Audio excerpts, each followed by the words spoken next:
Bonjour tout le monde, bienvenue à Balado Prévention.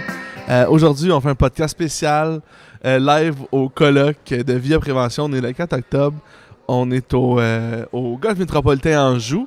Et cette année, on fait un colloque sur l'entreposage. Et c'est mon collègue habituel, Samuel Laverdière, qui anime ce colloque. Donc aujourd'hui, ça va être moi qui va recevoir des invités qui sont soit des conférenciers, des participants ou des exposants à notre colloque. Mais pour l'instant, on a le présentateur, l'animateur en chef, Samuel Laverdière. Comment ça va? Hi, buongiorno. Salut Julien, Salut. ça va bien? Oui, ça va bien, toi? Oui, très bien, All merci. right. Fait que dans genre 12 minutes, tu dois aller commencer l'animation de notre colloque annuel. Pas trop stressé? Non, je pense que j'ai pas le plus grand des mandats. Nos conférenciers, je pense qu'on Ceux qui ont la pression. Ouais, parce qu'on a au-dessus d'une centaine de personnes qui sont là, qui sont intéressées. Je pense qu'on a des sujets vraiment pointus dans le milieu par rapport à l'entreposage. Donc, les gens viennent chercher de l'info, puis je pense qu'on va être en mesure de livrer là, un contenu très pertinent. Super. Puis là, aujourd'hui, c'est entreposage. Donc, on parle évidemment d'entreposage. Est-ce que tu peux vite... Par rapport aux sujets qui sont abordés par les conférenciers, on parle de l'installation, du démantèlement des palotiers, des rackings. On va parler de la sécurité dans l'utilisation de ces rackings-là. On parlait des accessoires de chariot élévateur, les robots collaboratifs. On parlait de la sécurité au kit de chargement. Et on va terminer en parlant du sujet de l'heure, qui est la légalisation du cannabis. Comment qu'on gère la consommation d'alcool et de drogue là, de nos travailleurs en milieu de travail. Oh, ça va être... ça va être tout un moment fort. Exactement. Et ça va être enregistré et on va pouvoir le diffuser séparément. On vous tiendra au courant d'où que ça va être diffusé, mais cette conférence-là va être enregistrée pour que tout le monde puisse bénéficier de ça. Et Sam, je vais te laisser. Je voulais juste te parler un petit peu au début de la journée. Tu viendras nous revoir si tu as la chance. Parce que là, je vois la salle qui s'agite. Et qui demande la présence éventuelle de son animateur. Donc, je vais recevoir plein de gens aujourd'hui. Puis, si tu veux venir faire un tour, tu viens quand tu veux. C'est comme si c'était ton podcast aussi. Ah, super. Super. Alright, c'est bon. Bonne journée.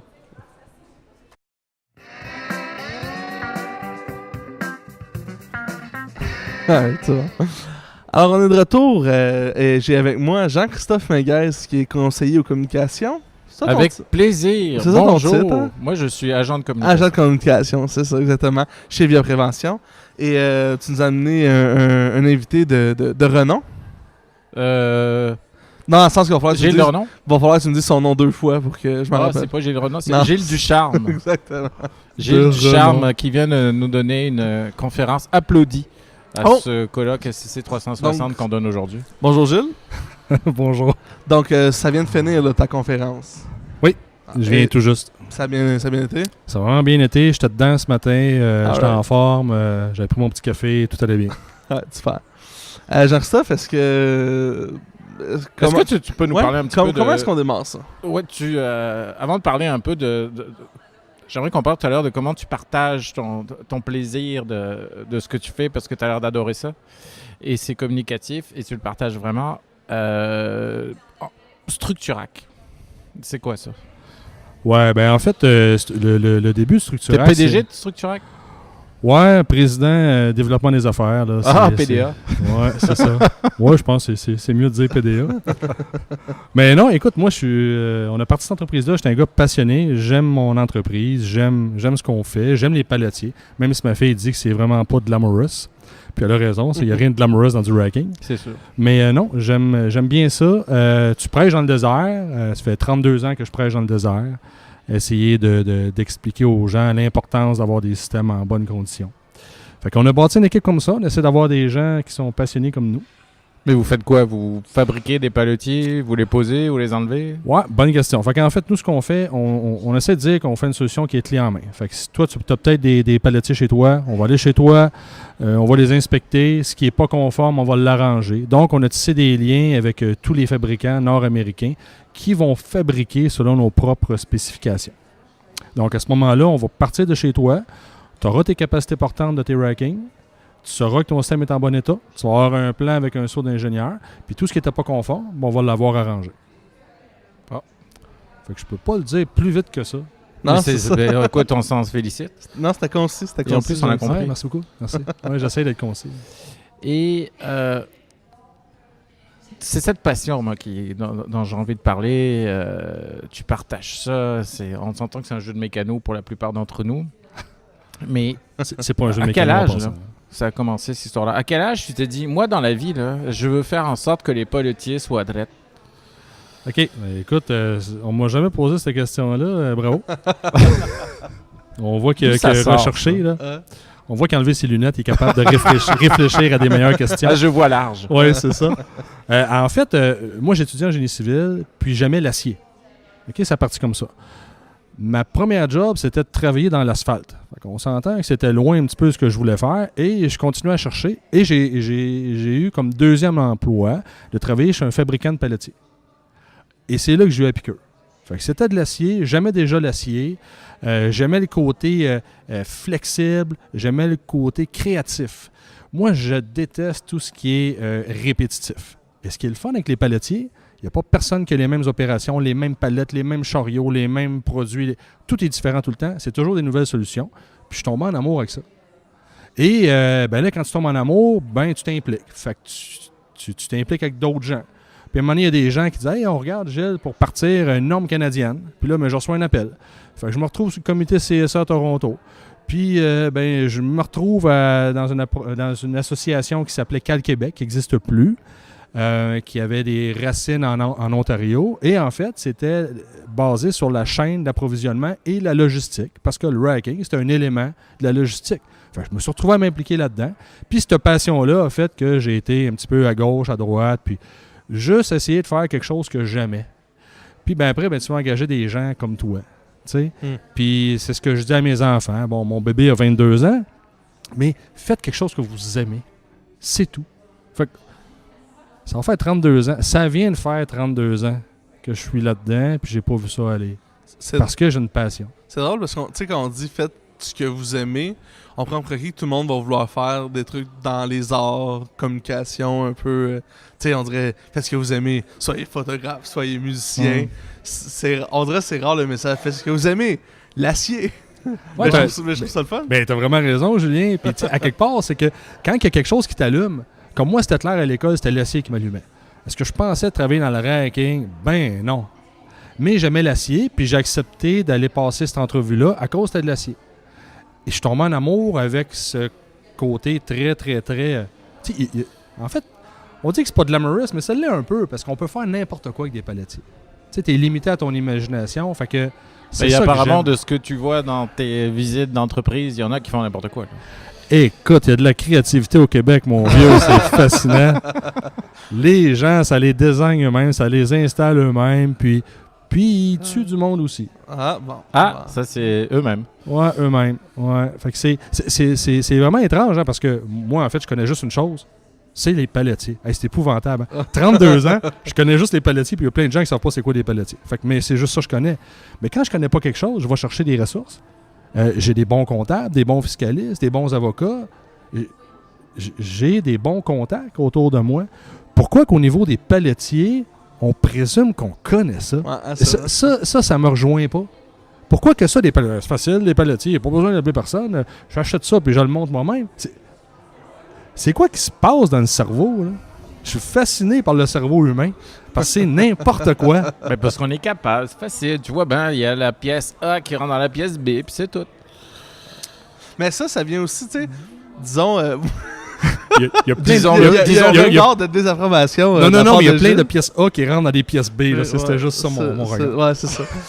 Tu sais, on dit souvent on dirait quand j'étais jeune, je jouais avec des Legos, puis là, mes parents étaient comme « Ah, il pourrait être un architecte. » Non, vraiment pas. Je pourrais pas être un architecte. Là. C'est pas aussi simple que d'emboîter des Legos, faire des maisons ou encore même des palettiers. Là, en fait, c'est ça. C'est ce qui est correct chez toi dans le garage, parce que tu vas mettre un niveau de lisse, tu vas mettre 4 bidons de peinture et 4 nœuds. OK, on s'en fout un peu. Mais que tu prennes cette culture-là, qui est bien personnelle, et que tu l'amènes dans ton entreprise, puis que ça soit accepté parce que le VP, le président, personne ne dit rien, c'est ça qui est fascinant. Tu sais, on oublie, en fait, moi j'ai ma petite théorie là-dessus, là. On manipule des charges avec des chariots élévateurs, et un chariot élévateur, c'est trop assisté. On ne réalise pas que j'ai une masse de 8000 livres. Ça, 8000 livres, là, c'est 3 fois le poids de ton auto, Julien. Plus la palette dessus qui pèse 3000, j'ai 11 000 livres. J'ai 4 voitures. OK? Et je conduis ça et je n'ai pas l'impression que c'est lourd. Hein? Comment ça se fait que mon garçon, il va sur son Xbox, là, puis avec sa manette, là, il peut avoir le feeling de vibration, puis que c'est plus dur, puis que je peux pas mettre ça sur un chariot élévateur? Est-ce quelqu'un qui peut m'expliquer ça? Ben, j'imagine qu'avec la nouvelle génération, il y a quelqu'un qui va dire hey, c'est facile à amener de la manette de Xbox au chariot élévateur. Puis si j'avais le feeling que c'était lourd, là, je commencerais à penser que c'est lourd. Je commencerais à penser que ma palette, elle est lourde. Je commencerais à penser qu'il y a du danger. Les chariots élévateurs, c'est une plaisanterie. Et ça, c'est ma définition. La journée qu'on va changer ça, on va changer des choses. Une plaisanterie, qu'est-ce que tu veux dire? C'est une plaisanterie. C'est que c'est tellement, on a tellement mis le focus qu'il ne faut pas que l'opérateur qui conduit ça à journée longue développe de la fibromyalgie, qu'il peut tourner un volant avec un doigt et il déplace 11 000, 12 000 livres de charge. Comment il peut savoir, lui, que c'est lourd? Pourquoi il frappe les palletiers? Il s'en rend même pas compte. Il n'y a pas de feeling de rien. Il faut développer l'opérateur de chariot avec des feelings. Il faut qu'il y ait le feeling qu'il y a de la masse. Il faut qu'il y ait le feeling que c'est lourd. Il faut qu'il y ait le feeling qu'il y a du danger. On a enlevé le sentiment de danger au cariste. Et ça fait pas de sens, selon moi. Puis je pense que tous les problèmes viennent de ça. C'est comme si tu étais vraiment en amour avec tes palotiers et que le chariot élévateur était le méchant garnement qui vient à te tirer les cheveux dans la cour d'école. C'est pas cool. Okay. C'est la même chose. Mais ça, c'est pareil comme le texto au volant. Je fais une petite parenthèse, 2 secondes. Tu veux régler le texto au volant? Oui. Moi, j'ai la solution, mais personne ne m'écoute. Ah ben là, il y a plein de monde qui t'écoute. Tout le monde écoute. Moi, c'est super facile. On enlève, comme dans le passé, les directions assistées sur les voitures. Moi, j'ai une petite voiture, une 1982.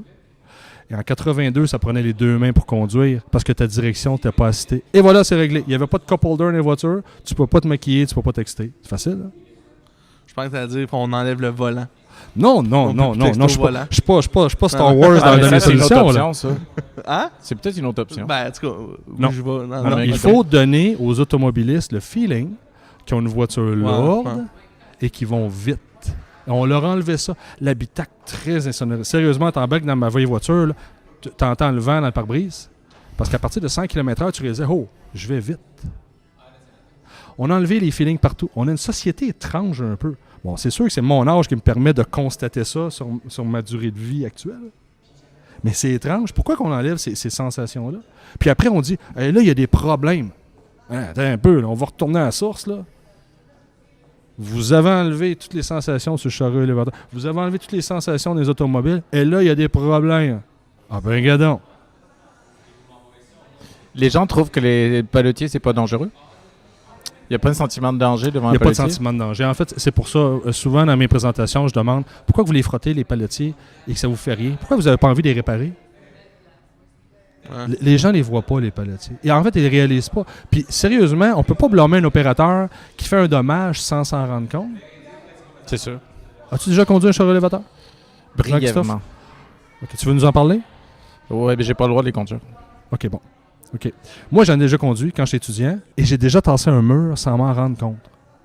Comment j'ai fait ça? Tassé un mur? J'ai tassé un mur. Oui. Parce qu'en fait, cette entreprise-là avait construit dans l'entrepôt, comme c'est souvent le cas, une salle de conférence. Et adossé à la salle de conférence, il y avait des petites étagères. Et moi, j'ai réalisé que j'ai touché un peu les petites étagères. Un peu. Les étagères ont tassé le mur de la salle de conférence. J'ai tassé 3 pouces. Ah, c'est là que tu as eu ta deuxième entrevue pour le job? Ben, c'est là qu'ils ont dit, je pense qu'on va le garder dans les bureaux, lui. Mais si moi, puis j'étais un gars, je suis minutieux, là, j'ai l'esprit d'un japonais, là. Si je peux tasser un mur sans m'en rendre compte, là. Tu sais, le gars qui n'est pas attentionné, pas en tête. Sans s'en foutre, tu tasses des trucs quand tu t'en fous, là. Les gars dans les entrepôts, ils font des courses en chariot élévateur. Hein. Ben ouais. Bon, c'est certain après Ne les faites heures, pas quand le ça. patron n'est pas là. Ouais, c'est ça. Quand c'est légal de fumer du pot. En plus. Et ça rajoute. Il y a une conférence là-dessus aujourd'hui, ça va être Ouais. intéressant. Parce qu'effectivement, si c'est légal, est-ce que je peux fumer du pot dans mon break? Mais toi, tu es chef d'entreprise. Ouais. Comment tu vas faire pour t'assurer que tes employés sont pas gelés à job? Ouais, comment assurer, c'est un grand mot. Hein. J'ai déjà envie de croire que mes employés boivent pas sur la job, mais ça, tu sais, je les suis pas à l'heure du lunch. Hein. Bon, ils sont pas censés. Je souhaite qu'ils boivent pas 4-5 bières à l'heure du lunch. Je vais souhaiter qu'ils n'aient pas se tirer un joint. Là. Tu sais, quelque part, moi, j'ai la chance, je parle beaucoup. Fait que je parle beaucoup aux gens. Je souhaite qu'ils ne le fassent pas. Les gens connaissent les effets. Je pense que tu peux tuer quelqu'un. Mais si tu es un monteur d'acier et que tu es gelé, tu peux peut-être tuer quelqu'un. Non, c'est sûr.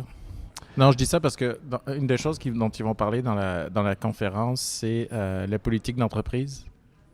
Et on a sorti une politique d'entreprise faite par des avocats, ceux qui vont parler aujourd'hui. OK. Et c'est probablement, jusqu'à présent, légalement, puis dans la pratique, le meilleur outil de prévention contre l'alcool et la drogue au travail, c'est faire signer une politique d'entreprise où les deux prennent leurs responsabilités, l'employeur et l'employé. Et l'employé sait ce à quoi il devra s'attendre si jamais il est pris en train de fumer de l'alcool. Ce qui est un peu dommage, c'est que ces outils-là existent depuis des dizaines d'années et qu'on en parle juste maintenant parce que c'est légalisé. Ouais. Mais on s'entend que c'est pas parce que c'est légal que ça n'existe pas, Ben non, évidemment. exact. Mais au moins maintenant, moi je trouve que la légalisation, si je mets le chapeau santé sécurité au travail, ça a le mérite de lever un tabou, parce que le tabou c'est un des plus gros problèmes de l'alcool et de Tout à la fait. drogue. Et moi je le sais très bien, j'ai déjà eu des gros problèmes d'alcool. Je suis allé dans un centre de désintox il y a plusieurs années.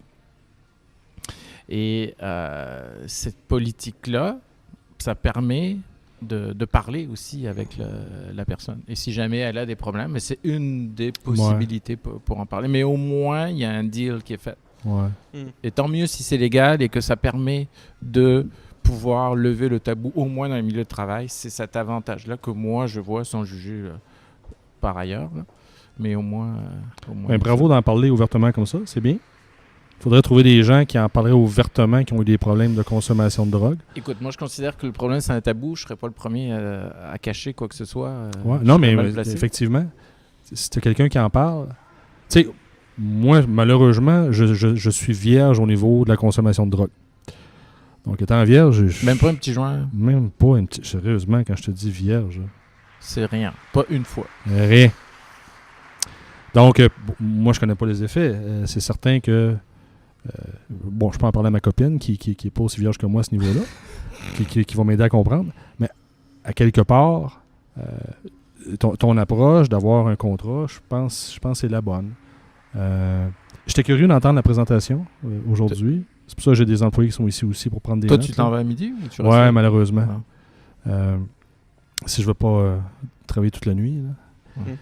Mais ouais, c'est ça. Je pense que ton idée est bonne. Je pense que c'est ce qu'il faut faire. Puis avoir la discussion, puis dire, ben voilà, on a un document qui dit grosso modo, c'est correct hier soir, mais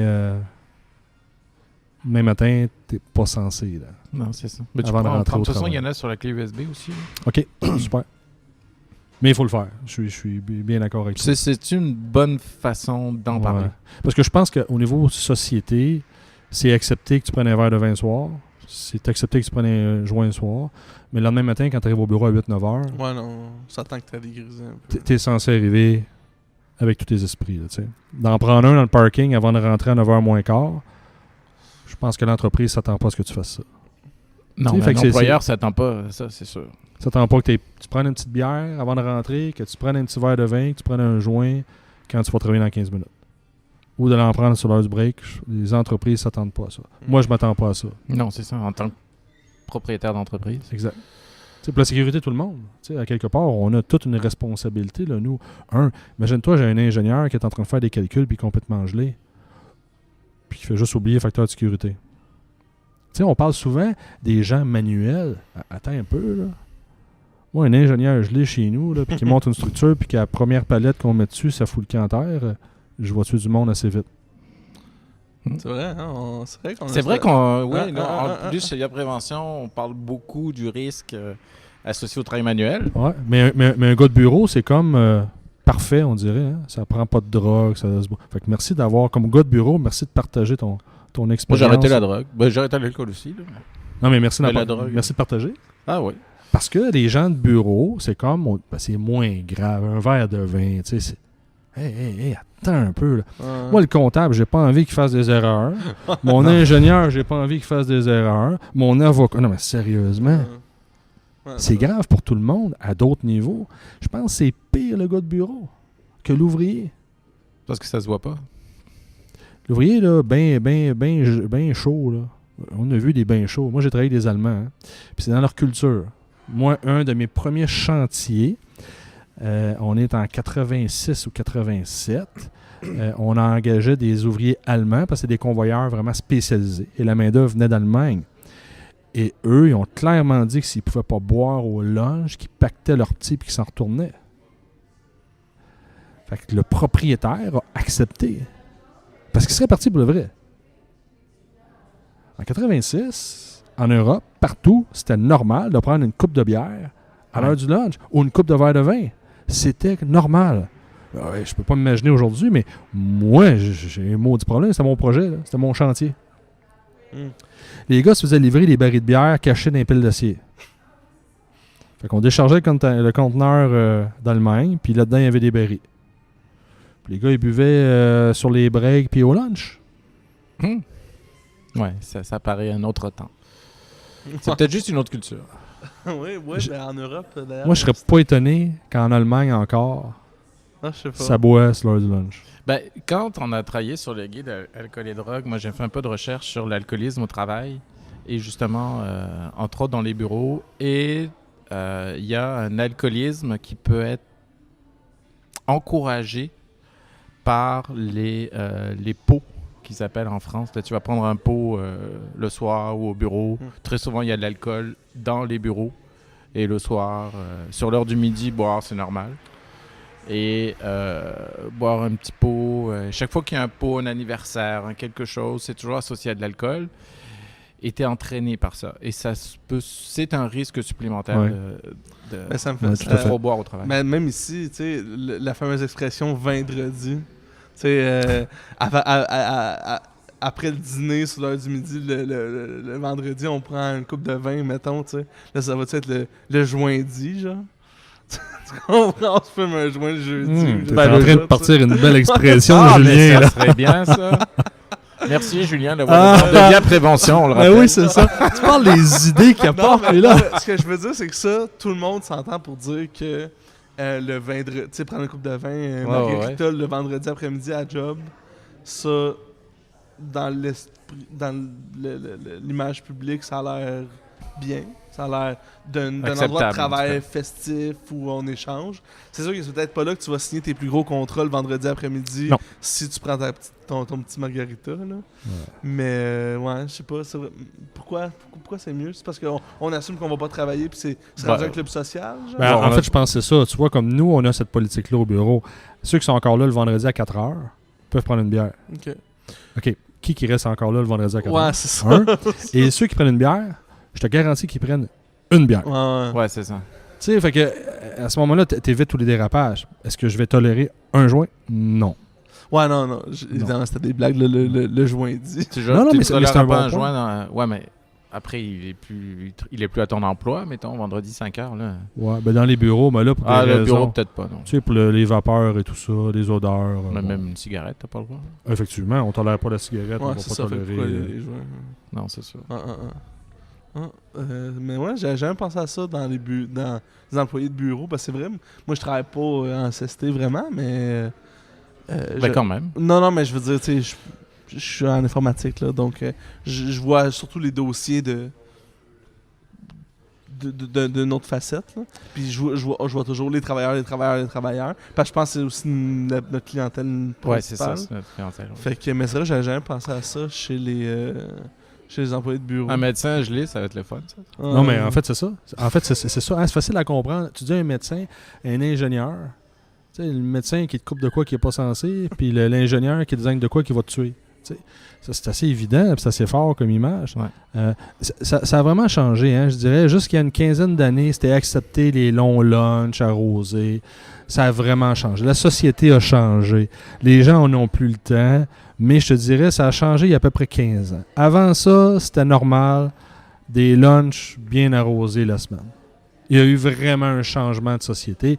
Puis je le vois, moi j'ai une copine qui a un resto, puis ils font plus d'argent les restos. Là. Parce qu'avant, les lunchs, écoute, tu fais ton argent à quoi avec l'alcool? Ouais, c'est clair. Et avant, c'était normal de retourner travailler, tu étais limite 0.08 ou un peu dépassé. Là. De toute façon, on s'est reconnu, il n'y a pas de barrage policier à l'heure du lunch au mois de mars, hein? Ou au mois d'octobre. Donc, ouais, mais ça a vraiment changé. Fait que ça a changé pour le mieux. Beaucoup moins d'alcool présent. C'était normal de faire un party quand on a un contrat. C'était normal de faire un party avec un client qui te donnait un contrat. Il y avait plein d'occasions pour boire. Et c'est vraiment terminé. C'est difficile de sortir un client luncher maintenant. Ah ouais. Il y a vraiment eu... Ça, je sais pas. Ouais, il y a eu un revirement complet. Il y a à peu près 15 ans. Pour le mieux. Donc, ça fait qu'au moins des gens en entreprise, c'est beaucoup moins d'alcool qu'avant. Ce que vous comptiez en Europe, là, le petit whisky, des trucs comme ça, c'était comme ça ici aussi. Il y a vraiment eu un gros changement. Pour le mieux. Fait que je pense qu'on est plus prêt à ajouter le petit joint parce qu'on sait déjà mieux se comporter avec l'alcool. Je pense qu'on va mieux se comporter aussi avec cette venue légale de cette substance-là. Mais si la conférence t'intéresse, je pense que toi, tu vas enregistrer la conférence sur l'alcool et Ouais, j'enregistre la drogue. conférence l'alcool et drogue. Donc, Ok, on super. va la mettre sur le web après. Ouais, ça va être idée. disponible pour tout Sur le notre monde site. parce que clairement, il y a des questions que tout le monde se pose. Là. Ah, c'est c'est le dossier de l'art. C'est très tendance Ouais, en le santé et temps. sécurité au travail. Puis juste dire aussi pour ceux qui écoutent, la politique dont tu as parlé est disponible gratuitement sur notre site web. Oui, dans la partie Prévention.com, Vous documentation. allez commander un document, il y a toute la liste, puis ça c'est alcool et drogue. Le titre exact, est-ce que tu t'en souviens? C'est gestion du risque, alcool et drogue, politique d'entreprise. Gestion du risque alcool et drogue. exactement. Comme quoi que je suis moins informatique que toi, Julien, là, peut-être été un petit peu plus précis. C'est quoi? C'est sur le site de Via Prévention. Ouais. Puis on Dans la cherche partie quoi après? Documentation. Il y a un Documentation. volet, sur la page d'accueil, il y a un gros bouton écrit « Commander de la documentation ». OK. Quand on clique là-dessus, il y a une liste complète de tous les documents que Via Prévention OK. offre. Et on peut choisir par secteur. Mais sinon, il y a tous les documents en ordre alphabétique. Et OK. celui-là s'appelle gestion du risque, alcool et risque, drogue. alcool et drogue. Politique super. d'entreprise. Il y a la politique et il y a aussi... Un guide. il y a un guide et la politique préfaite, dans le fond, qu'on peut aller mettre le nom de sa propre entreprise. Ah, c'est un PDF interactif. Ouais, c'est un OK. PDF. Ben, c'est un PDF très simple. Tu mets le interactif, c'est pas grand-chose. C'est le nom de l'entreprise et le nom de l'employé en bas. OK. Et ça coûte quelque chose? C'est gratuit. OK. Non. C'est gratuit, puis ça a été vérifié par des avocats. Ça a été rédigé par les avocats. Ouais, OK, ça a été- super. Donc, Ah oui, je vais c'est m'en blindé servir, hein. pour le... Ben, évidemment, ça ne remplacera jamais des conseils d'avocats spécifiques à une situation, mais il y a toutes les considérations légales entourant l'industrie du transport de marchandises aussi qui est inclus là-dedans. OK. là. Ouais. Parce que, par exemple, on sait qu'aux États-Unis, ils ont le droit de faire des tests aléatoires. Au Ah oui. Canada, tu n'as pas le droit. OK. Donc, il y a des... ouais. Dans les tests aléatoires aux États-Unis, pourquoi? Au niveau drogue et alcool? Ou, Oui. OK. Au niveau Wow. alcool, oui, mais au niveau drogue, des tests Ok. aléatoires. Parce que le test aléatoire alcool, évidemment, ici, tu peux te faire c'est arrêter, pas un souffler barrage, dans un ouais. ballon, puis peu importe. Puis au niveau drogue, c'est pas encore... Au Canada, Ouais. sauf dans certains cas très spécifiques d'emplois reconnus, dangereux, à risque. OK. Mais là encore, ça reste à... Il y a des jurisprudences qu'il va falloir reprendre et étudier pour chaque nouveau cas. OK. C'est pas si simple que ça. Wow. Ben, Non. c'est le fun. Au moins, vous avez vu ça venir, puis vous vous êtes préparé, puis ces documents-là existent déjà là, avant Ouais, puis on veut faire connaître cette politique parce qu'il y a plein d'entreprises qui n'ont pas envie de payer. Nous, on a payé, je ne sais pas combien, peu importe, mais c'est quand même quelques dollars pour faire travailler des avocats sur ces choses-là. Puis ça, c'est gratuit. Là. On l'a. Là. Tu prends ça, puis c'est applicable à toutes les entreprises, entreposage, transport. Là, c'est super intéressant. Moi, je vais le prendre. Là. Puis ça, je pense qu'on va le donner à tout le monde aujourd'hui sur la clé USB, c'est ça? C'est sur la clé USB, puis c'est dans la pochette du participant en papier. Là. Ouais, exactement. Ok. Mais sinon, si t'aimes pas les petites photos de notre politique sur la couverture, tu prends juste le texte du PDF, tu l'enlèves, tu le mets avec ta photo en haut. Est-ce que c'est ta photo à toi? C'est pour ça que les gens l'apprécient beaucoup. C'est ça! Ça, c'est la beauté de la radio, hein? C'est ce que je me dis quand je te vois. Hey, vous avez Ouais, déçu, ouais. là. J'ai- Ouais, c'est ça. Viaprévention.com/équipe. Et pour voir Jean-Christophe Menguez, voir si ça fit avec. Ou bien, Julien, est-ce qu'on essaie de le décrire là, pour nos auditeurs? Là? C'est comme les odeurs. Comment décrire une odeur? Ouais, comment comment décrire une couleur? Comment décrire rouge? Comment décrire quelque chose? Mais tu peux décrire une odeur qui sent mauvais. Par contre, les gens vont bien Tu peux comprendre. comparer à quelque chose, c'est ça? Ouais, Moi, ouais. comparer à qui? Fait que disons une photo qui sent mauvais. Elle a été oubliée dans un palotier quelque part avec des choux de Bruxelles. Des couleurs différentes. C'est une photo de livreur de choux. C'est la photo de Jean-Christophe. Ouais, c'est ça. Alright. Ben écoute, mon Dieu. On a dérapé un peu, hein? Ouais, ben, À peine. tant mieux. C'est ça le podcast. C'est ça la magie du podcast. Jean-Christophe, as-tu une dernière question? Sinon, on va laisser. Non, moi, j'en ai Gilles plus. aller voir. Ouais. on a Complètement épuisé. Ouais, c'est ça. Il pense juste à lui. Là, il est comme, ouais, ma photo. Ben, faut que je prenne rendez-vous chez le coiffeur. Ouais, exactement. Parfait. Ben, merci beaucoup, Gilles. C'était très. Ça fait plaisir, très Julien. accepté de Merci de venir m'avoir faire un tour. invité. Ah, tu vois, merci beaucoup. Merci.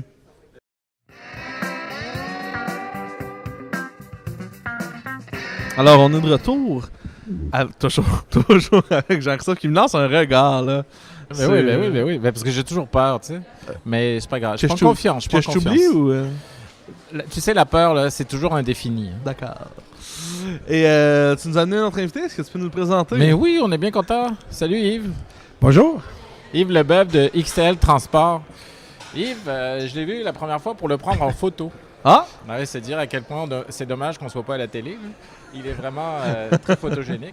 Vous pourrez le retrouver sur des guides, des fiches, surtout des fiches de prévention liées au transport des marchandises dangereuses. On est allé le prendre en photo dans la cour chez XTL Transport. Et ça avait bien été. On s'est dit, c'est pas sympathique, monsieur. Et au-delà de ça, Monsieur Leboeuf, Yves Leboeuf, qu'est-ce que tu fais chez XTL Transport? Ben, principalement, je suis formateur pour les nouveaux chauffeurs et aussi je m'occupe de la sécurité avec les matières dangereuses et sur la route, toute la sécurité qu'il y a sur la route. C'est-à-dire la sécurité qu'il y a sur la route?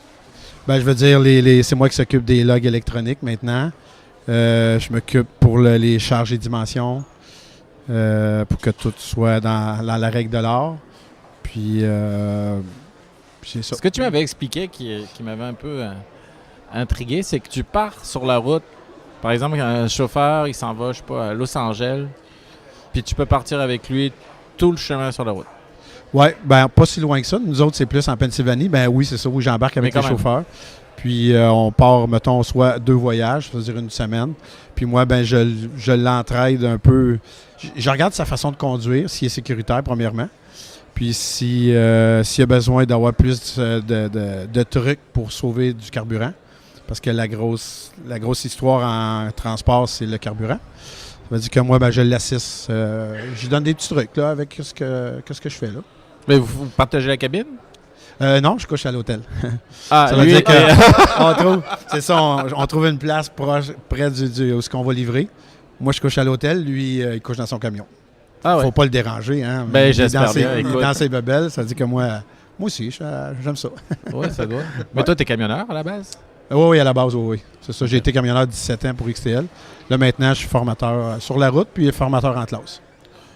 Mais quand un camionneur se dit « OK, là, il faut que je m'en aille, couple de jours avec Yves. » Et tu vu comme le style fatigant qui va me dire comment faire? Ouais. Surtout, surtout, c'est drôle d'entendre ça, mais oui, c'est ça pareil. C'est qu'au début, c'est sûr, quand ils ont mis mon poste, que vraiment, ils ont dit à tout le monde, OK, lui, ça va être la personne qui va embarquer avec vous. C'est sûr que moi, je suis parti du camionneur qui était le chum, puis là, j'ai comme traversé le bord de la clôture. Là, j'embarque avec eux pour leur montrer comment ça fonctionne. C'est sûr qu'au début, c'était un petit peu plus compliqué, mettons. Mais là, à cette heure, c'est vraiment... ça a pris 2-3 chauffeurs, puis après ça s'est parlé entre eux autres, c'est sûr. Puis que je n'étais pas méchant, puis il n'y a pas personne qui m'a mis dehors. J'avais tout emmené mon passeport au cas où si j'avais pas de livre. Là, j'ai dit, il faut que je prenne l'avion. Il avait nettoyé son pouce. Si je prends l'avion, au moins, je vais être correct. Ça veut dire que... Mais à date, je m'en laisse pas servi. Ça veut dire que je dois être pas si pire. Juste savoir, cette formation-là, c'est-tu pour juste des nouveaux chauffeurs ou c'est à toute fois qu'il y a une nouvelle... Non, c'est ça l'affaire. Okay. C'est vraiment pour tous les chauffeurs. C'est-à-dire le gars qui avait 30 ans d'expérience, comme l'autre qui a 6 mois. J'embarquais avec tout le monde. C'est sûr que c'est pas la même approche. Est-ce que c'est comme lors de leur embauche ou c'est, mettons, c'est routinier, c'est une fois par X nombre d'années? Ou... Non, au départ, quand on a commencé, il fallait que le chauffeur ait pas mettons, un bon dossier, mettons. Ah, OK. C'est plus dans ce sens-là. Puis, mettons, si son économie de carburant n'était pas bon, moi, j'embarquais avec lui en fonction de ça. Mais tu sais, les vieux camionneurs, souvent, il y avait des mauvaises habitudes. Okay. Là, moi, j'étais la personne qui disait « Pourquoi tu fais ça de telle façon? Tu devrais faire ça de la bonne manière, finalement. » Ça veut dire que c'est même ça a commencé. Puis là, après ça... On se rend compte que c'est utile, puis on élargit... Oui, c'est ça. Tant qu'à être avec lui pour l'économie de carburant, là, j'ai dit, il y en a qui sont un petit peu plus agressifs, mettons. Ça veut dire que là, on jase en ce temps-là. Là.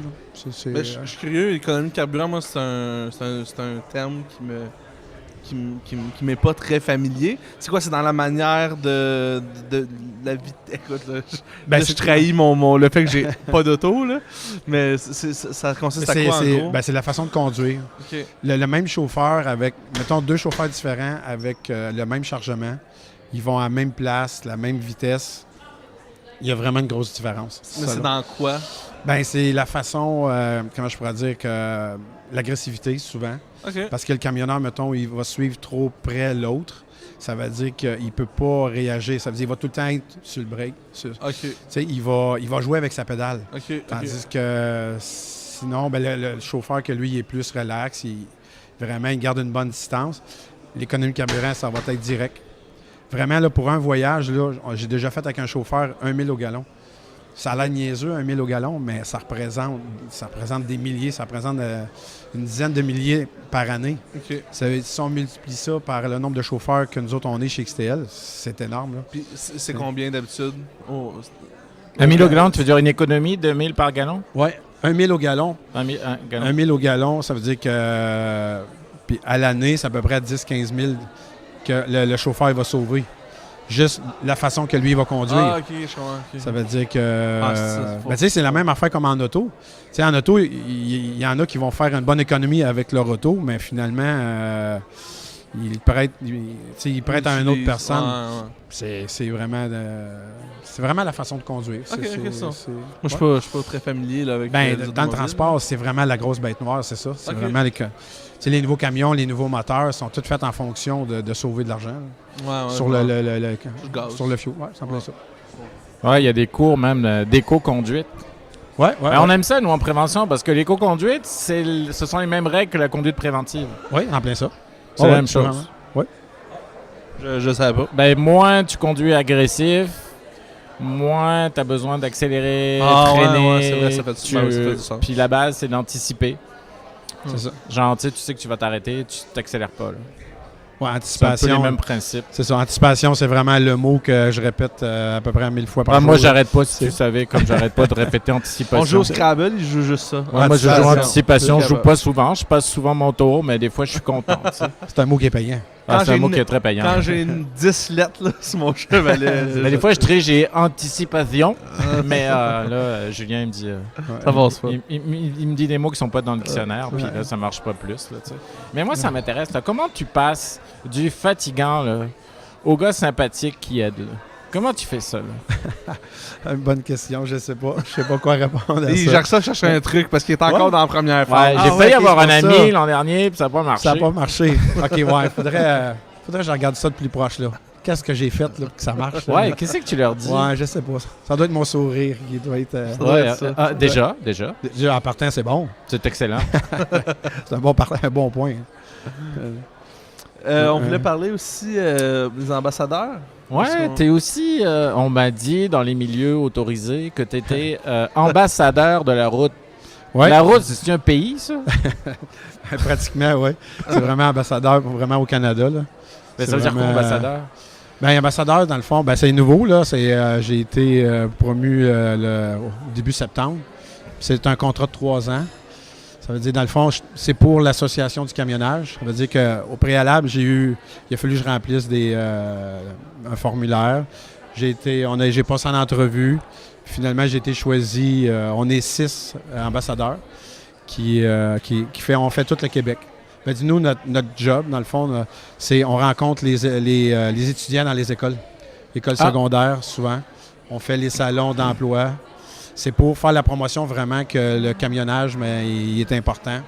Puis si aujourd'hui, on a notre cellulaire dans nos poches parce que c'est un camion qui l'a transporté, ça veut dire que c'est vraiment faire la promotion du camionnage parce qu'on sait que l'âge est quand même assez vieux là, à cette heure. La moyenne d'âge est quand même assez élevée. Puis là, on veut aller chercher les jeunes pour la promotion de devenir camionneur. Ben, on parle beaucoup de pénurie de main-d'œuvre. Hein? Oui, bien c'est ça. C'est pour ça qu'on va les prendre à la base. Ça veut dire que, comme moi, c'est dans les écoles secondaires, ça veut dire que c'est 14-17 ans. Ça veut dire que là, ils sont vraiment à la veille de voir c'est quoi que je veux faire plus tard. Puis on sait que les gars ont plus de la misère à l'école. Ça veut dire que... Mais il y a une alternative qui va pouvoir faire son secondaire 5 et faire son cours de camionneur. C'est un nouveau programme. C'est pour les jeunes élèves. C'est ça qu'à 17-18 ans, il peut aller suivre son cours de camionnage. Déjà Okay. là, c'est... tu sais, puis un employeur qui prend ce jeune-là à 18-19 ans, normalement, en tout cas à date, là, les statistiques sont super bons. Là. Ça veut dire que l'employeur il est intéressé parce que lui, il l'attache, en tout cas, il le garde en partant. Il l'arrime, on dit. Ouais, c'est ça. Il l'arrime super bien. Comme ça, ben, il va l'avoir pour de longue durée. Là. Vraiment, en tout cas, ça fait 2 ans, je pense, que le programme il est là. Puis là, ils l'ont reconduit encore cette année. Ça veut dire vraiment... c'est un programme qui est super formateur. Ce programme-là de formation? Oui, pour les jeunes. C'est Vraiment. avec les CFT? C'est avec... Oui, c'est ça. À Québec et à Saint-Jérôme. Ouais. Puis eux, ils donnent la formation. Oui, c'est vraiment... en tout cas, à date, on a vu des beaux changements. Là, vraiment, les jeunes sont intéressés. Puis en plus, les camions, ils ont de la nouvelle technologie. Tu arrives avec un camion dans la cour d'école? Oui, j'arrive un camion, puis là, je fais une présentation. Puis après ça, les étudiants, ils sortent, ils embarquent à l'intérieur, puis ils regardent c'est quoi un camion. Puis moi, en plus, je parle des angles morts. Parce que, surtout, eux, à 17 ans, à peu près, c'est des jeunes conducteurs. Ils ne savent pas vraiment l'impact qu'un camion peut avoir avec eux qui conduisent leur auto. Ouais. Ça veut dire que je leur parle des angles morts. Ça veut dire déjà là, ça les allume un peu plus. Quand ils voient un camion, bien là, ils savent qu'il faut qu'ils fassent attention. C'est encore de la prévention. Ça veut dire que c'est vraiment... Non, c'est super important, là. C'est quoi l'image d'un camionneur auprès d'un jeune aujourd'hui à l'école secondaire? Qu'est-ce qu'ils se disent quand ils pensent à camionnage? Ben, camionnage, c'est encore de la liberté. Comme tantôt, tu parlais d'aller en Californie. C'est sûr que quand on parle à des jeunes de 16-17 ans, eux autres, c'est d'aller à l'aventure, d'aller en Californie, d'aller se promener. Ça veut dire que c'est sûr que c'est surtout l'aventure, la liberté, dans le fond. Ils sont comme le propre boss, entre guillemets. Là. Ça veut dire ils savent qu'ils vont livrer à telle journée. Ça veut dire que du point de départ à aller jusqu'à l'arrivée, ben ils peuvent aller visiter. Ils sont quand même libres un peu. Là. Ça, les jeunes sont allumés par ça, pas mal. OK. C'est vraiment l'image des grandes routes désertiques après les États-Unis. Ouais. Vraiment, la Californie. En écoutant du country. Puis... Ouais, c'est ça. Ils vont aller au Texas, ils vont aller... Oui, c'est vrai, c'est encore ça. C'est vraiment... ouais. C'est la liberté, surtout. C'est ça, hein? Ouais. Mais quand après, ils réalisent que des fois, c'est de la livraison locale, il faut sortir les caisses de bière dans le fond du dépanneur. Ouais, il y a ça. Non, c'est sûr que c'est différent. Mais tu sais, il y a plusieurs sortes de camionnage aussi. Tu sais, il y a la longue distance comme ça, Californie, où il y a celui qui veut faire du local, qui veut aller coucher chez eux à chaque. C'est ça Si on a une l'avantage. famille, Ouais. c'est peut-être plus facile de faire du Ben, local. c'est ça. là. C'est pour ça qu'il y en a pour tout le monde. C'est Ouais. ça qui est le fun. Ouais, C'est ouais. celui qui veut partir loin, celui qui veut rentrer à la maison, c'est lui qui veut faire un voyage, puis un voyage de 2 jours, 2-3 jours. Puis maintenant, le marché, il a changé. Tu sais, à cette heure, un chauffeur, mettons, s'il veut faire 4 jours off, il peut le faire. Tu sais, Ok. le milieu, il s'est adapté, il n'y a pas le choix. Tu sais, c'est plus comme avant là, de partir des 1 mois, 2 mois. Là. Une fois, j'ai parlé avec un chauffeur, puis lui c'est ça, il part au mois. Ça veut dire, mais lui, il trippe, là, il aime ça. Ouais, ça, c'est ça. Tu sais, ça dépend. Ben, on avait reçu sur le podcast Charles Engelhardt Ouais. du CFT. c'est à Québec. C'est? CFT à Québec. Ouais. Exactement. Puis il disait, on l'a reçu pendant 1 heure, puis il nous a parlé de son accident là, qui est arrivé au début de l'année. Mais à un moment donné, il nous a parlé, il dit mon premier voyage, je l'oublierai jamais. Ah, c'est ça. Tu sais, puis il parlait de ça, là, puis j'étais comme, oh mon Dieu, je veux partir, là, tu sais, j'ai tellement envie de partir. Ah, ouais, c'est ça. Ça doit faire ça doit être des beaux souvenirs. Puis encore, il y a moyen de redécouvrir ça avec le temps aussi. Ouais, vraiment. Le colloque va bientôt recommencer, donc on va pas t'en retenir plus, mais merci beaucoup d'avoir passé ce temps-là avec nous. Ouais, mais merci beaucoup, Yves. Parfait, ben, ça fait plaisir. Je suis content d'être avec vous. C'est le fun. Ça Ouais, fait- vraiment apprécié. Donc c'est ça. Ben, bonne fin de colloque. Ben, merci bien. À vous aussi. Alors, on est de retour, toujours avec Jean-Christophe. Bonjour Jean-Christophe. Hé, Hey, hey, hello. Et on est aussi avec Dominique Daudier, qui est d'Enviro Compétences. C'est directrice? Directrice générale. Directrice générale, que je n'étais pas sûr du terme. Parce que des fois, ça change. Ça va bien? Oui, ça va très bien. Très Ah. bien, et vous? Ben, moi, ça va bien. Donc, aujourd'hui, Dominique, tu es exposante, dans le fond, au colloque de Bioprévention. Est-ce que tu veux nous parler un petit peu d'Enviro Compétences? Oui, Enviro Compétences, c'est un organisme à but non lucratif. On est financé majoritairement par Emploi Québec. On est des experts en développement de compétences qui sont reliés au secteur de l'environnement et en développement de compétences pour la gestion des ressources humaines. OK. Et ce qui m'amène à être ici, c'est que la gestion des ressources humaines, dans la grande famille de la gestion des ressources humaines, on y retrouve l'expertise en santé et sécurité au travail. OK. L'environnement. On entend beaucoup parler de ça, là, Ouais. l'environnement. Qu'est-ce que c'est ça? L'environnement de quoi? Là? De quoi on parle? Ben écoute, le mot environnement, il est très galvaudé. Hein? Si vous faites environnement sur Google, vous allez voir environnement Moi, je Windows, fais jamais ça. environnement agréable, environnement stimulant. Fait que vous allez vous prendre pas mal de pages sur Google pour être capable de tomber sur quelque chose de pertinent à la vraie définition, au vrai ADN du mot environnement. Alors, c'est quoi ça? Bien, l'environnement, c'est un secteur d'activité économique, puis en même temps, c'est un domaine. Comme on peut le comparer au domaine du caoutchouc, du plastique, que les autres sont polluants. Mais c'est un domaine... On salue nos amis du plastique. On les salue, je les adore. Ils sont en train de faire des belles transitions dans ce secteur-là. Mais c'est comme un secteur d'activité économique où se regroupent des entreprises qui offrent des services et des produits qui ont de nature environnementale ou qui ont un impact positif en environnement. Ce serait quoi ces métiers-là, par exemple? Oh, écoute, il y en Mais a... disons, top 200. Non, mais écoute, top 3, Vite fait, 4. bon, qui a rapport avec un peu via prévention, les chauffeurs et bois OK.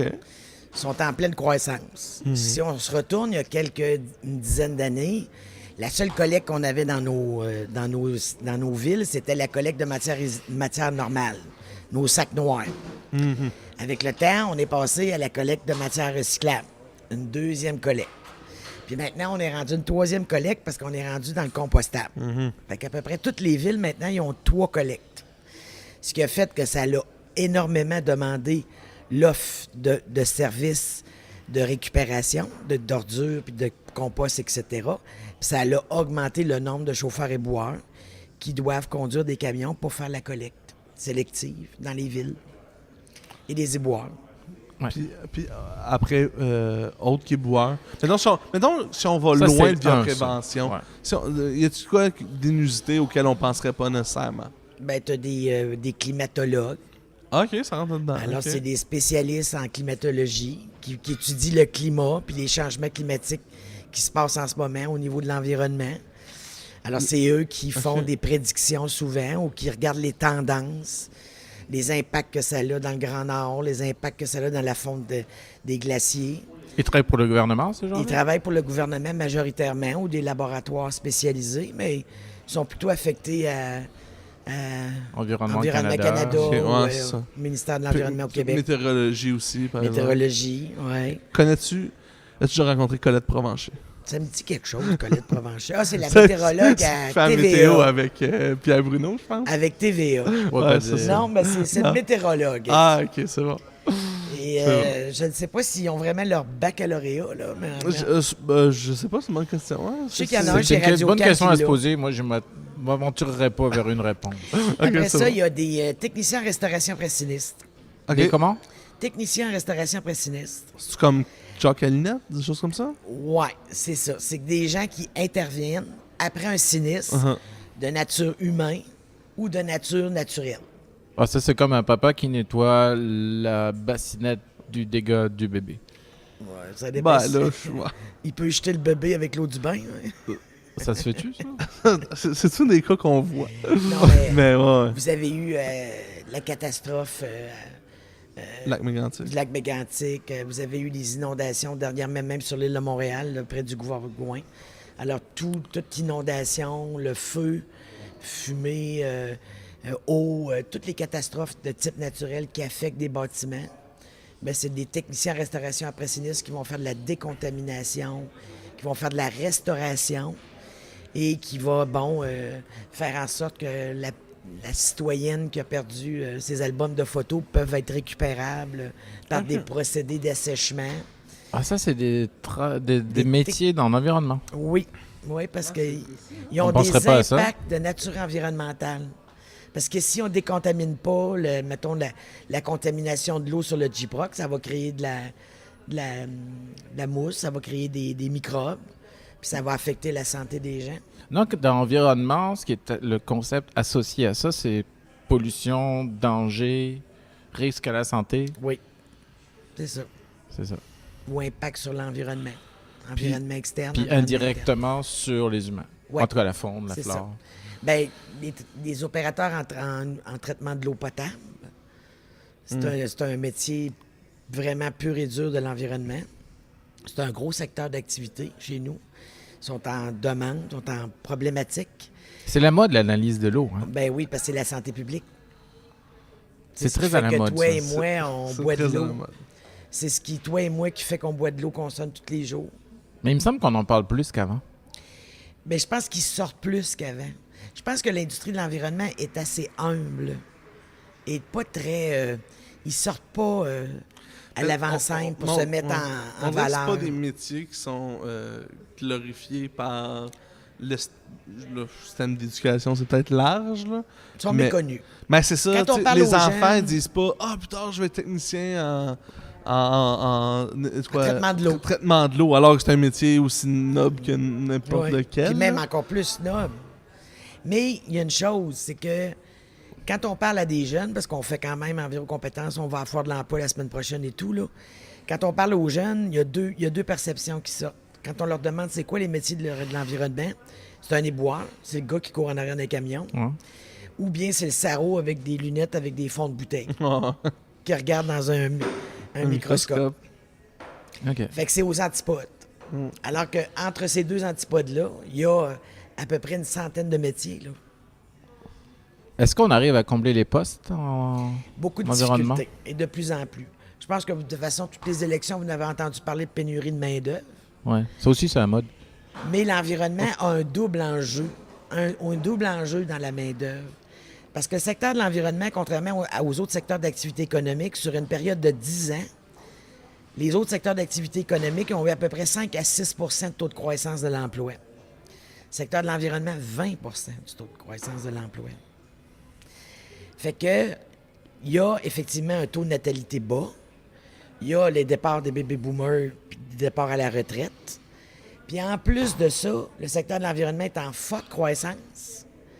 Parce que tout ce que le secteur de l'environnement, c'est le secteur d'activité économique qui est le plus légiféré en termes de secteur d'activité économique. Fait que dès qu'une loi sort, ça demande des compétences nouvelles, des connaissances nouvelles ou des tâches nouvelles. Fait qu'à toutes les fois, les entreprises doivent se régénérer ou bonifier le portefeuille de compétences qu'ils offrent ou de services qu'ils offrent. Fait que ça fait de la pression sur le secteur d'activité économique en termes de nombre d'emplois, puis en termes de produits qui sont offerts ou de services qui sont offerts. Mais vous les aidez à bonifier ces c'est ça. compétences-là. Oui, beaucoup. Ben, on l'espère. Depuis maintenant 1996 qu'on Donc, ça existe. Vous êtes combien chez Enviro Compétences? Écoute, on est 6 personnes. 6. Oui, on est une petite équipe. Puis vous n'êtes pas des chimistes, vous n'avez pas des verres avec des fonds de bouteille et tout ça? là? Pas du tout. On a, écoute, j'ai des profils très... on a des profils communication, relations publiques, profil marketing.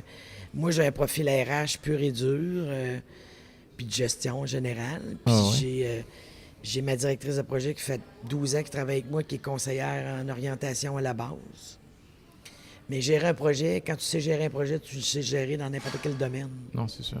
Est-ce que c'est difficile de vous vendre? De nous vendre, Ouais. ben, on est comme une espèce de bébite particulière. Est-ce que c'est à cause de la directrice générale? Qu'on est d'une bébite? Ouais. Non, je pense qu'il y a 29 comités sectoriels au Québec. Puis on est tous dans les secteurs d'activité économique. Je pense qu'on est... par la force des choses, on est comme des entités particulières, originales, une structure différente. On n'est pas associatif, on fait pas de lobbying, on a une neutralité et une objectivité, puis on prend pas de position politique, on mord pas la main qui nous nourrit. Fait qu'on est très différent des associations, parce que les autres font du lobbying, représentent leurs employeurs et les défendent. Là, tu parles par exemple de Réseau Environnement? Oui, ben de toutes les associations, peu importe le secteur. Une association est là pour représenter ses membres, Ouais. pour les défendre. Ouais, absolument. Chez nous, on ne défend pas nos membres. On les soutient. On collabore avec eux autres. Mais est-ce que c'est ça qui fait que c'est difficile ouais. ou pas? Oui. Parce que les gens n'ont pas de membership à payer. Ils n'ont pas d'adhésion. Donc ils annuelle. disent, ah, c'est le gouvernement. Fait que ça va être compliqué. C'est ça. Puis le fait de ne pas payer, c'est Ouais. comme si l'implication est peut-être plus difficile à obtenir d'eux autres. Tandis que si tu payes une cotisation annuelle de 800 $, ben tu veux en avoir pour ton argent. Ouais, c'est ça. Fait que tu vas aller voir les résultats de cette association-là, puis tu vas challenger l'investissement de 800 $ que tu as mis. Chez nous, il n'y en a pas de cotisation. Non. Fait que c'est des entreprises qui ont des intérêts. Puis je pense que les comités sectoriels ont encore plus de force, c'est ainsi. Parce que maintenant, je pense que c'est dans la bouche de tout le monde. La compétitivité des entreprises passe désormais par la compétence. Et il n'y a plus de preuves à faire. Fait qu'autant que j'étais dans le privé avant pendant 20 ans, et j'essayais de sensibiliser mes employeurs à dire que la formation était un investissement et non pas une dépense, bien maintenant, je pense que les employeurs ont capté, c'est dans leur ADN. Fait que les ressources humaines, c'est plus un poste de dépense, c'est un poste d'investissement. C'est un investissement. OK. Puis les entreprises ont compris que l'équation compétence, compétitivité, elle vient très vite, puis c'est très facile à calculer. T'es très convaincante, en tout cas. Ouais, moi je suis convaincu. Moi, je suis convaincu. Il va falloir que je devienne compétent. Ouais, c'est ça, faudrait qu'on se mette là-dessus. Ouais, on va se mettre là-dessus. On va prendre des cours. Je suis environ Comment on fait compétent. pour devenir compétent, Dominique? Hein? Comment on fait pour devenir compétent? Comment on sait si on est compétent? Ben, moi, je pense qu'il y a des indicateurs. Je pense que la compétence, provient souvent par la curiosité. D'après moi, c'est le premier pas. Je suis curieux de nature et je m'intéresse et je suis passionné par un ou des sujets. Après, j'obtiens la formation de base parce qu'on vous donne une... À l'université, on vous apprend à apprendre, là. Ouais. Parce que moi, quand je suis sorti du bac, là, je savais pas comment négocier une convention collective. Du bac de Relations bleu. industrielles. Ah non, OK. Relations industrielles. Fait que je savais pas comment négocier une convention collective, je savais pas comment monter une échelle de rémunération. C'est sur le plancher des vaches que je l'ai appris.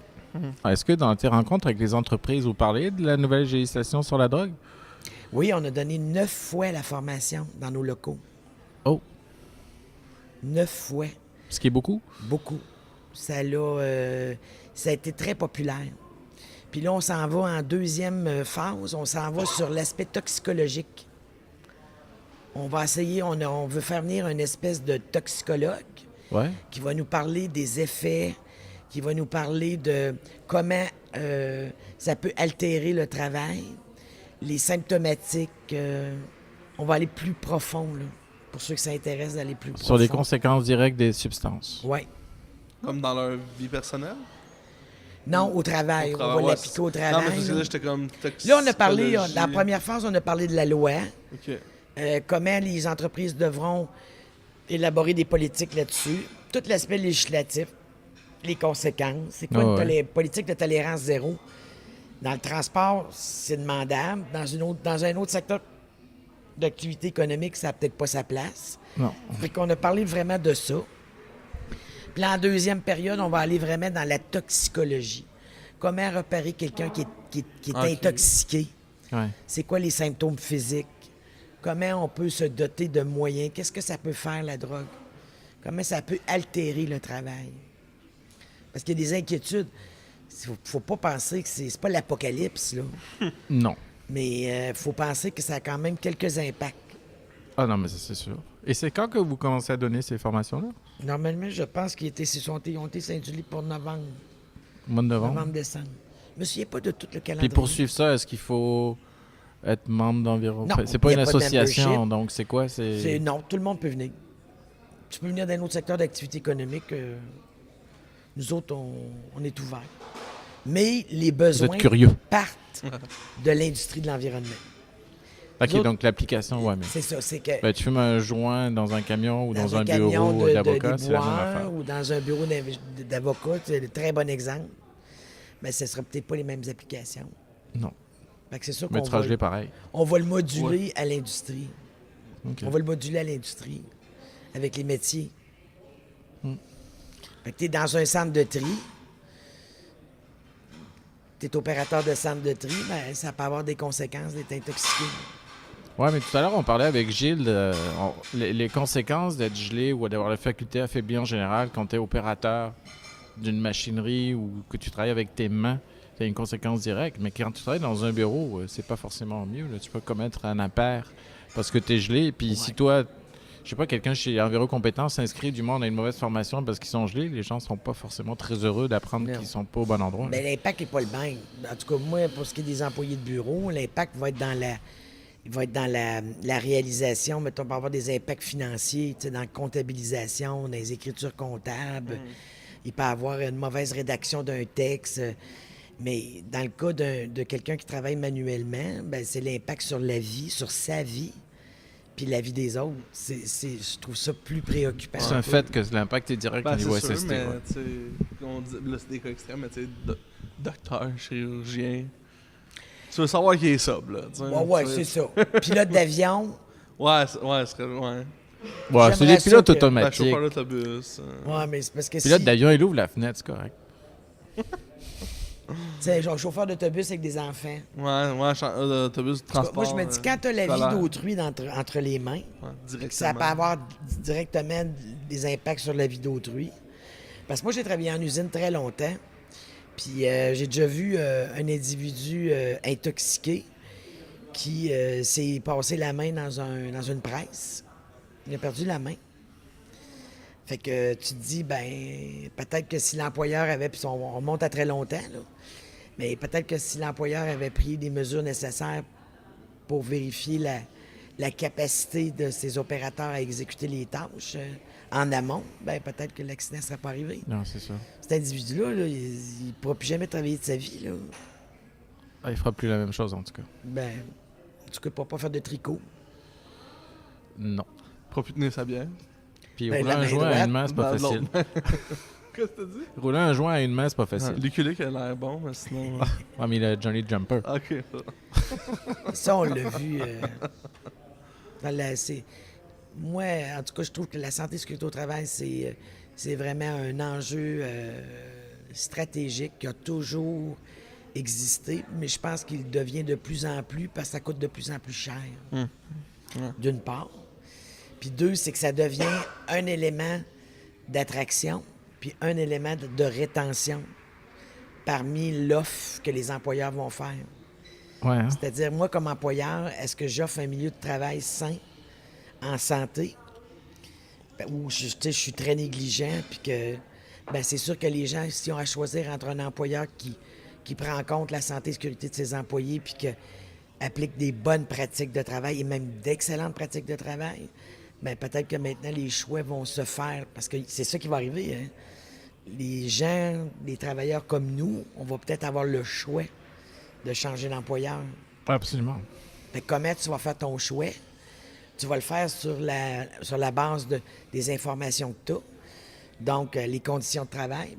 Dans les conditions de travail, tu as la santé et la sécurité au travail. Tu as la conciliation vie-famille, tu as les avantages sociaux, tu as la culture organisationnelle. Mais la culture organisationnelle, comment tu fais pour la vérifier en entrevue? C'est difficile. Non, ça, tu peux pas. Mais en santé et sécurité au travail, c'est très palpable, c'est mesurable, c'est tangible, c'est concret. Super, mais pour les gens à qui ça parle, tout ça, c'est quoi la meilleure façon de rentrer en contact avec Enviro Compétences? Plusieurs façons. Sur envirocompétences.org, il y a toute l'information. Enviro Emploi, qui est notre site Internet pour les offres d'emploi en environnement et en développement durable, qui est spécialisé, qui est le premier site spécialisé là-dedans. Et aussi, tout simplement, en me contactant, ça me fait un plaisir de parler à tout le monde. Mon Dieu. Et je réponds... Contact direct. Oui, contact direct. Allô, Dominique. Je suis la vieille école. C'est bon. Facile. L'école élémentaire. C'est ça. Avec les ovnis. Avec les ovnis. J'aurais aimé la rencontre du troisième type, mais maintenant, je me contente de la deuxième type avec tous les humains de la planète. On fait avec ce qu'on a. Hein. Hey, Merci beaucoup, Dominique. Merci, Dominique. merci de m'avoir invité.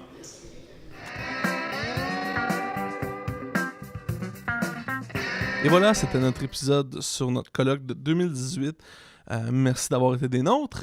Toutes les présentations et les documents dont nous avons discuté sont disponibles sur le site web de Via Prévention, c'est-à-dire viaprévention.com. Vous pouvez cliquer sur « Commander un document » ou aller dans la section « Information » puis « Colloque » afin de visualiser les présentations des conférenciers ou des documents sur l'alcool et drogue, comme on a discuté. Et aussi, vous pouvez aller vous abonner à nos pages sur Facebook, Twitter, YouTube et iTunes. Vous pouvez nous laisser 5 étoiles, nous laisser des commentaires, des questions, suggestions d'invités. Ça va nous faire plaisir de prendre ça en considération. Et d'ici là, à la prochaine.